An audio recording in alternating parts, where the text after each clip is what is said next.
Lang ang takbuhan ng mga nasa ilalim, ang liwanag namin sa pagsuklod ng dilim.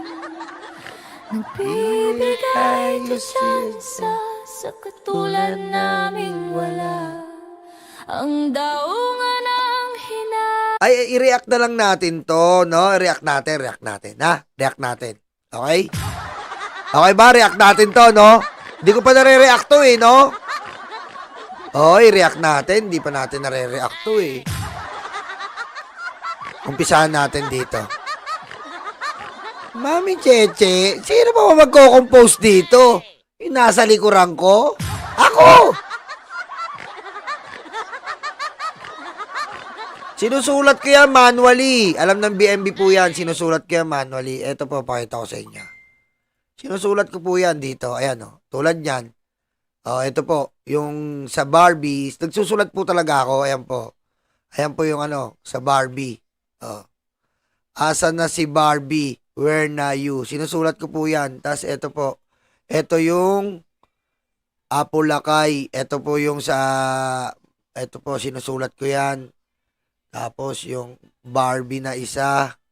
Ayan. Sinusulat ko po lahat yan. Ayan. Ako po nagsusulat yan. Okay, ito. Simulan natin to. Ito, nilagyan ko ng dito. Bigyan natin reaction no pala. Hindi ko pala nabibigyan reaction, no? Dito po, nilagyan ko talaga ng parang drama talaga Yung parang iniisip ko, yung, ayan. Yung mga tulad natin mahihirap, nagsusumbong sa Pangulo. Tapos may isang parang ano po yan, boses, yung bata yung kumakanta na yung pagkanta na to is nagpapasalamat siya sa Pangulo. Nagpapasalamat siya sa Pangulo na binibigyan ng hustisya ang isang mga mahirap. Kaya parang boses bata po. Siya lang ang takbuhan ng mga nasa ilalim. Kasi feeling ko, kung gagawan ko ng music video to, isang bata ang kakanta, tapos medyo madilim, tapos biglang siya lang. Gusto ko, nandun siya sa gitna, may hawak siyang kandila, tapos kamakanta siya. Ganun po yun gusto kong i-portray. Kaso dito lang, wala tayong ganung perang pang music video. Ang liwanag namin sa pagsuklog ng dilim, nagbibigay tsansa sa katulad naming wala ang daungan ng hinaing naming mga masa. Instrument, pasok!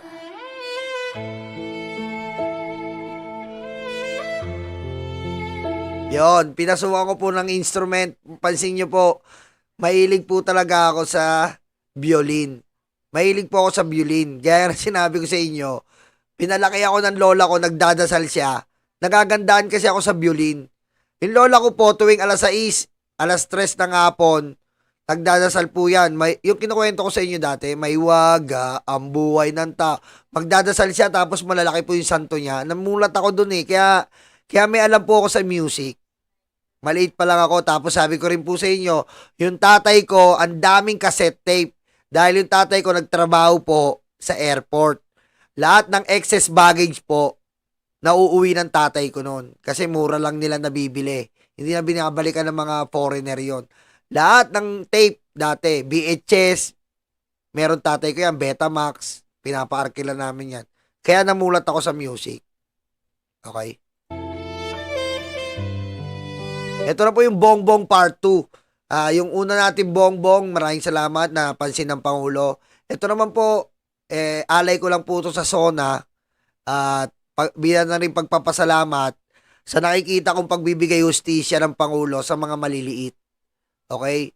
Kasi nung ginawa ko yung Bongbong 1, hindi pa lumalabas at nakukulong si Duterte. Diba? Ngayon, ito yung binigay ko sa kanyang pagpapasalamat kasi binigyan niya po ng hustisya yung mga katulad natin mahihirap.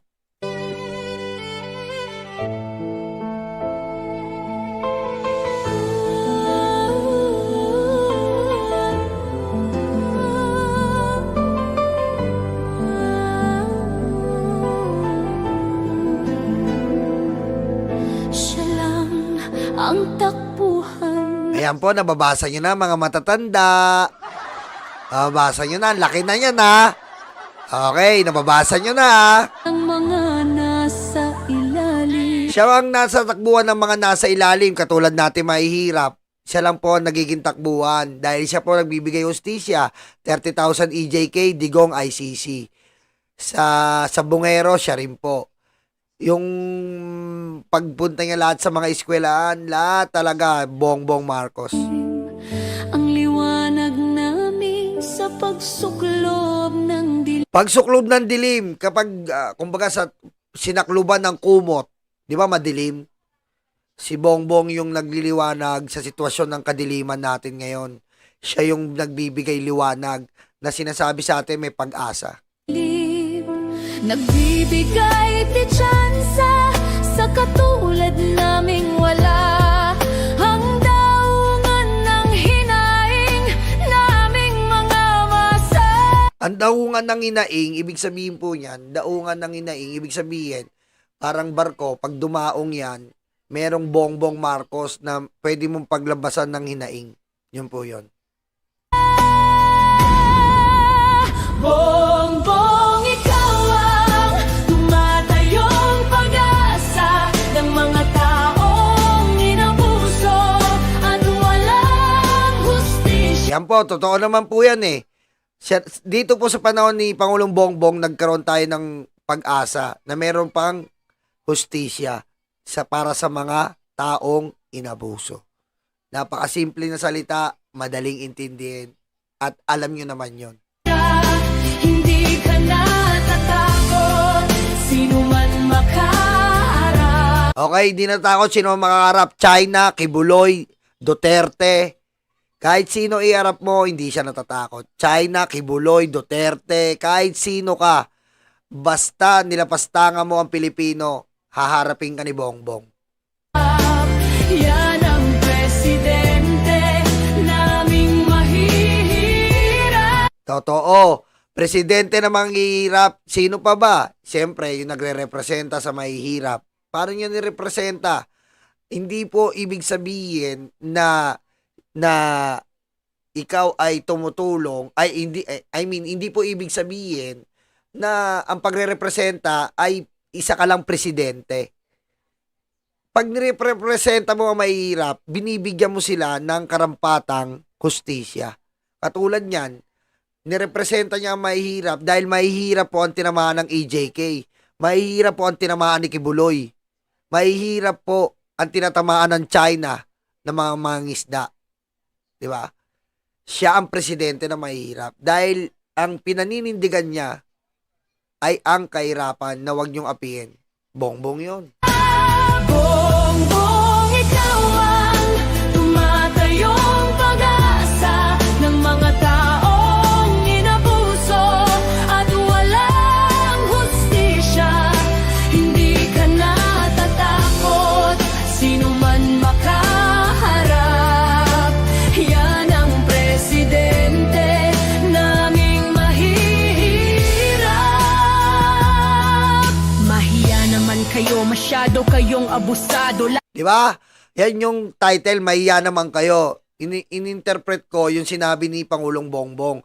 Mahiya naman kayo. Masyado kayong abusado. Kasama na lahat yan. Flood control, Senado. Kasama na po yung lahat yan. Lalo na yung sa Senado, naglilingkod sa isang tao. Naglilingkod. Kinakampihan ng kriminal, sobrang kapal. Wala kayong puso, kadiri ang dangal. Totoo naman, kinakampihan nila ang isang tao. Naglilingkod sa isang tao, Duterte Black. Mga tanga. Diba? Kahit kailan hindi mo kailangan i-representa.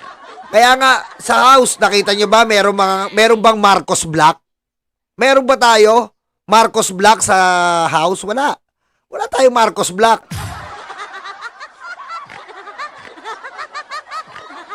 Diba?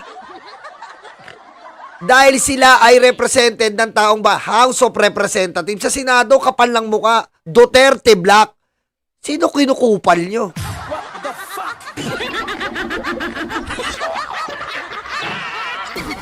I-representa nyo ang taong bayan, hindi isang tao. Diba? Kaya mahiya naman kayo. Bongbong, ikaw ang tumatayong pag-asa ng mga taong inabuso at walang hustisya. Hindi ka natatakot, sino man makaharap. Yan ang presidente naming mahihirap. Bongbong, ikaw ang Tumatayong pag-asa ng mga taong inabuso. Oy, thank you, Rose, ha? Walang hustisya. Hindi naman tayo, ano talaga, Freddy Aguilar, Florant, malayo tayo doon. Kumbaga, ano lang po tayo, kumbaga, ano lang talaga, kumbaga, parang, masarap kasi gumawa ng kanta at pag nai-inspira ka eh.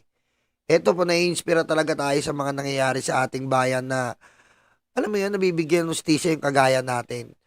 Yung sinasakluban ka man netong Korte Suprema, sinasakluban ka man ng Senado, nandiyan pa rin si Bongbong na para sa tao. Yun importante eh.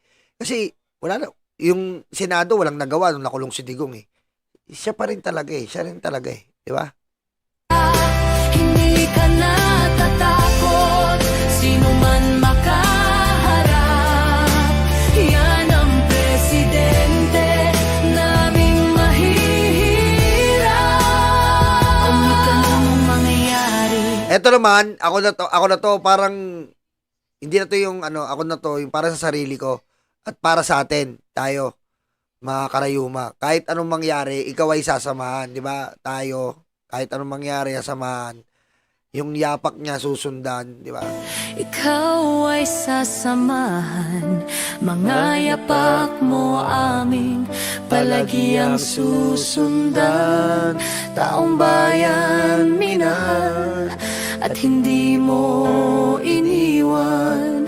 Bukas ang iyong tenga sa katarungan.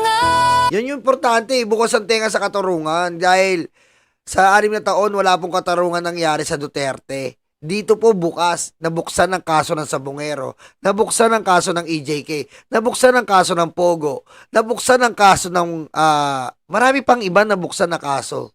Pati yung sa mga mayor na pinatay nabuksan. Pati kay Wesley Berayuga nabuksan. Ang dami po nabuksan. Kay Guban nabuksan. Kay Mark Taguba nabuksan. Ang daming nabuksan na kaso para sa katarungan. Dito lang yan sa administrasyon ni Bongbong. Kahit anong mangyari, ikaw ay sasamahan. Mga yapak mo aming palagiang susundan. Taong bayan minahal at hindi mo iniwan. Bukas ang iyong tenga sa katarungan. Puro pekeng pangako ang mga Duterte. Siyempre, hindi naman natin tatapusin to nang hindi tayo babanat. Babanat tayo, di ba? Hindi natin tatapusin to kung yung sa Bongbong, kung yung sa Bongbong number 1, bumanat tayo ng magnanakaw na agila ng Davao. Di ba yung sa Bongbong, meron doon word na agila ng Davao, magnanakaw. Babanat tayo dito. Hindi pwedeng hindi tayo babanat. Di ba? Babanat tayo. Oh. Banat, Nyolo. Banat. Marcos pa din kami kahit anong mangyari. Pinayabong ang bansa, kita mo ang ginawa. Ang tunay na boses naming mga maralita. Bongbong, ikaw ang tumatayong pag-asa ng mga taong inabuso at walang hustisya. Hindi ka natatakot, sino man makaharap. Yan ang presidente naming mahihirap. Bongbong, ikaw ang tumatayong pag-asa ng mga taong Yan po ang istorya niya. Maraming salamat sa inyo, ha. Sabi ni Sir Roger Pilar, ayan, lagi nagko-comment niya. Sarap pakinggan ng compose nyo, Nyolo. Keep it up. Oy, thank you, ha. Ganon din po yung sa ganid natin. Meron pa pala, alam mo, meron nga pa pala akong ganid, no? Maganda rin tong ganid. Di ko rin parang ito. No? Tingnan mo yung strings din yan, no?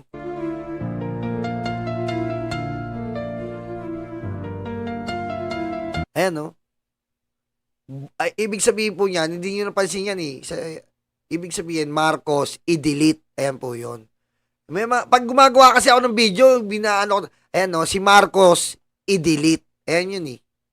Kaya, si BBM, parang umiiyak, tapos gusto siyang i-delete. Ayan, no? Marcos, delete. Ayan yun, eh. Ayan yung hidden word doon. Ayan, no?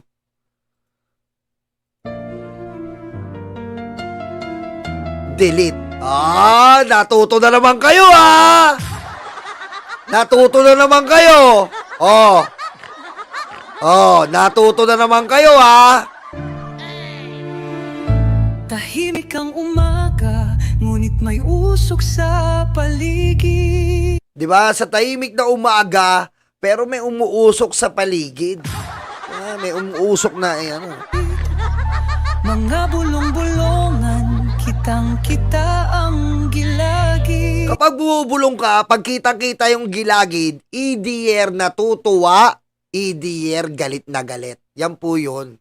Pinagtatawanan si BBM or galit na galit. Ayan, Ayan, pinapakita ko na sa inyo, Ayan, para malaman nyo kung paano ako mag-compose.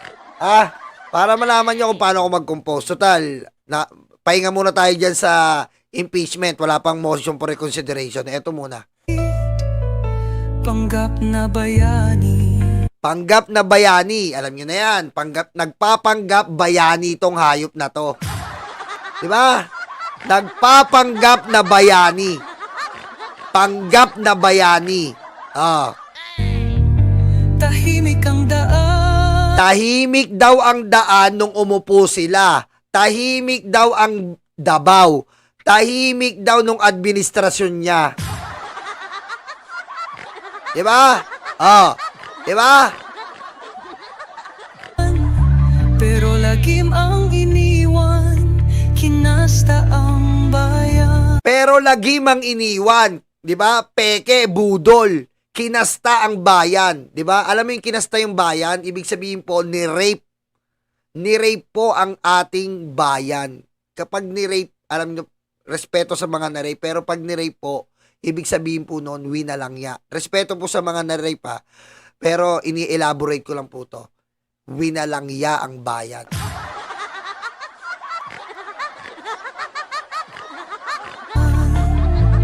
Niluklok ako ng tao, anong kinagagalit nyo?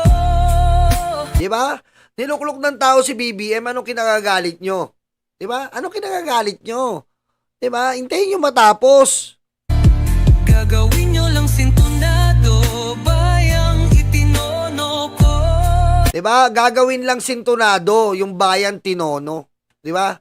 Gagawin lang sintonado, inaayos ni BBM yung bayan, tinutono sa magandang setup Biglang gagawin yung sintonado. Kasi ang sintonado po, anumang instrumento yan, nagiging sintonado yan pag hindi maayos. Diba? Papasukan ng sobra or kulang. Yun sobra, magiging sintonado. Kulang, magiging sintonado. Gagawin nyo ng sintonado. At siyempre, lalabas yung ahas. Anong kulay ng ahas? Green. Diba? Anong kulay ng ahas? Green.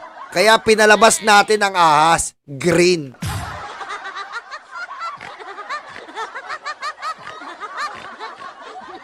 Diba?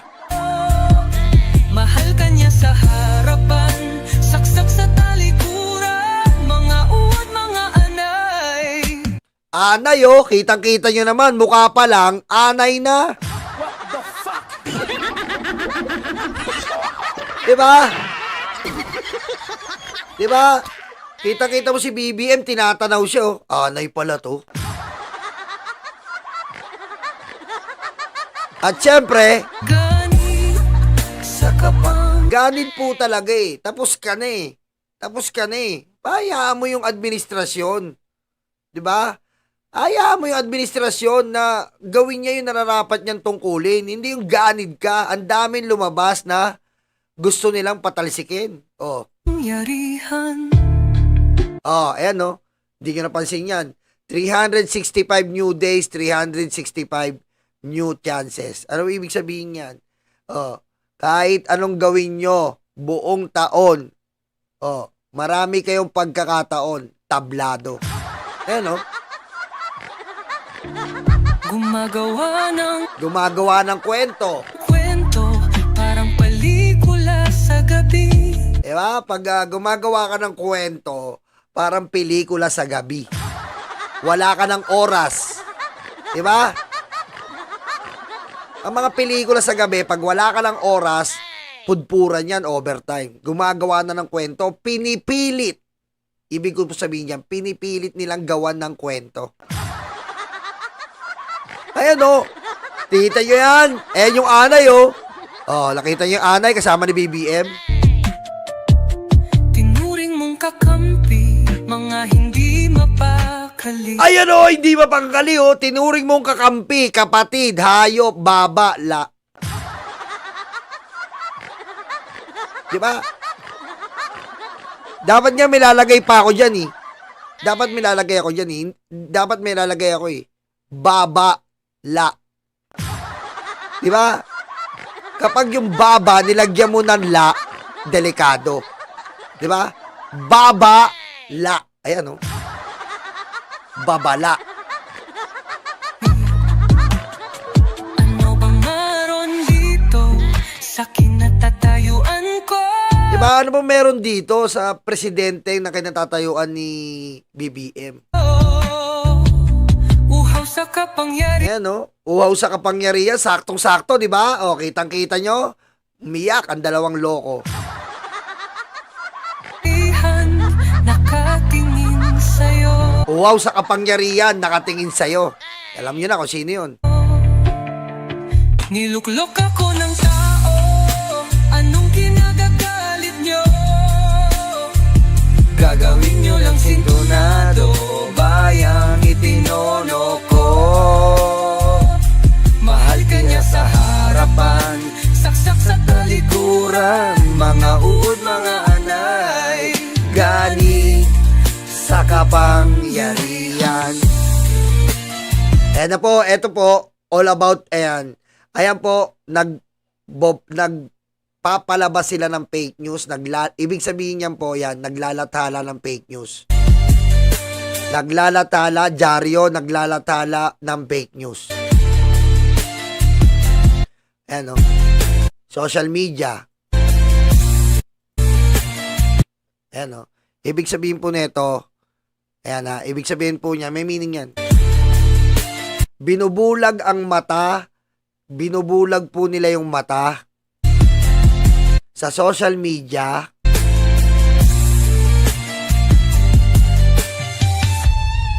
At troll farm. Hindi nyo napansin yan, no? Hindi nyo napansin. No? Hindi nyo napansin, no? Diba?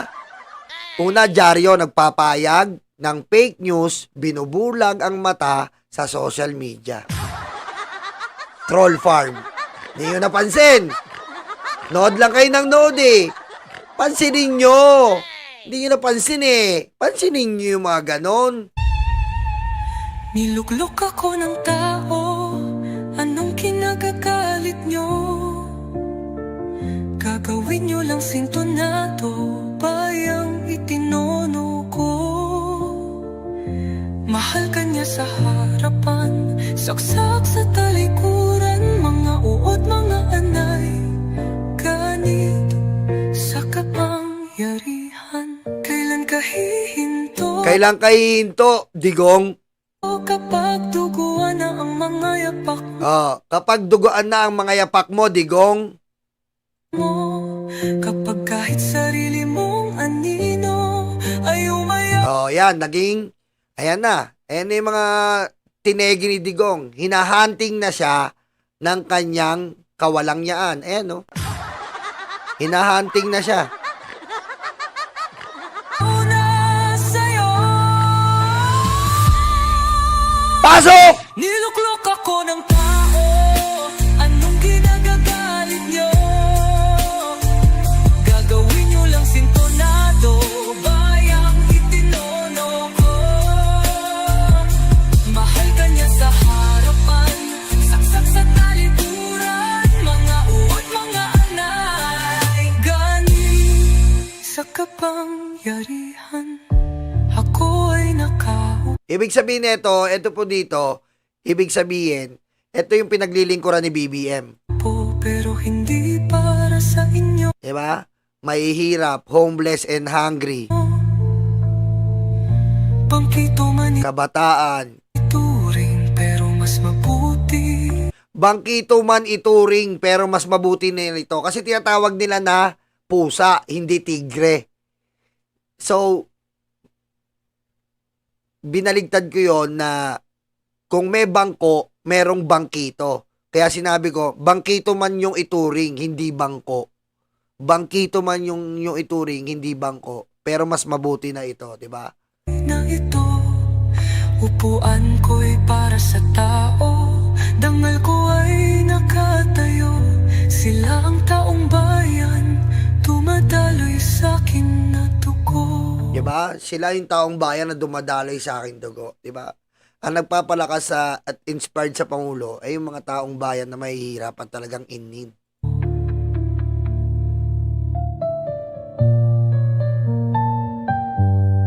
At sa bandang uli, sa bandang uli, meron pong there's a rainbow after the rain.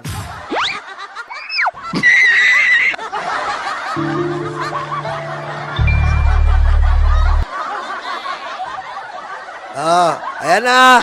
Kita nyo na mga meaning ng kanta natin, ha. Thank you. Alay ko yan sa inyo. Diba? Thank you. Ayan, ha. Hindi ko pala na-explain sa inyo. Naging busy tayo, sa mga topic, Ayan, ha. Nakakaumay na rin yung impeachment, Pahinga muna tayo.